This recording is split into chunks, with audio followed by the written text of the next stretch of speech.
Hello and welcome to this Come to Jesus Daily devotional. This week's devotionals are inspired by our recent New Ground Sunday, and please go to our website newgroundchurches.com to find out more about our family of churches that we belong to, and if you'd like to do so. Today's devotional is entitled Let's Take Initiative to be Involved in Important Things. In summary, we all have two options.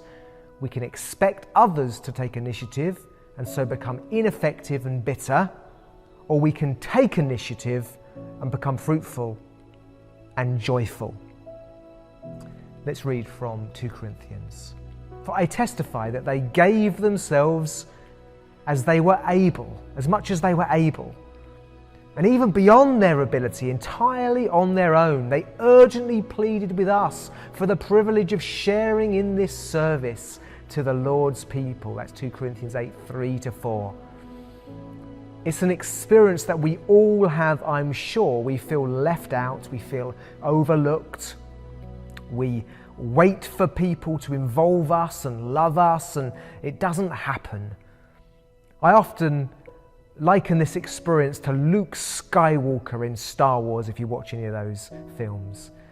Will we take the dark side or the light side? Will we take this dark side and become embittered because our expectations haven't been met? Or will we choose to be the change we want to see, as Gandhi said?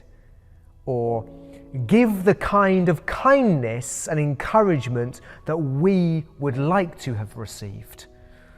Because believe it or not, if we don't take initiative toward others, we are simply imitating the selfishness that we're so disappointed with ourselves, aren't we?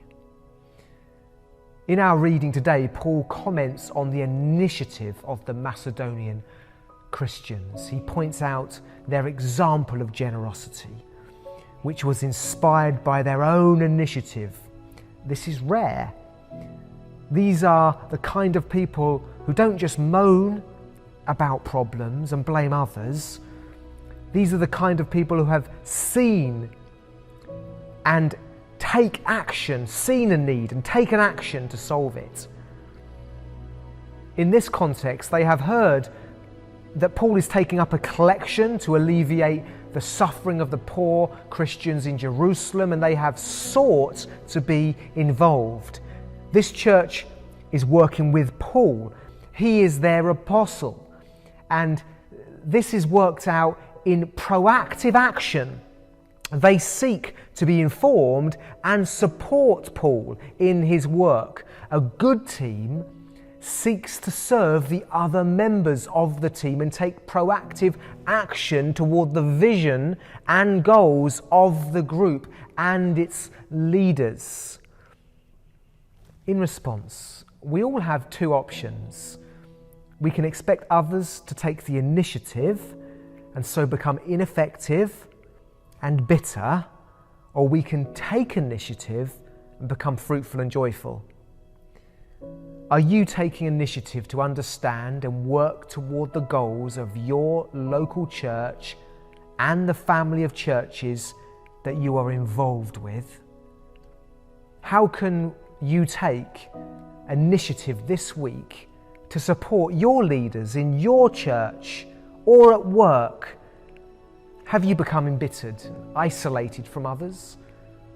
It's God's will that we forgive and, like Christ, take action to be a peacemaker. God bless you.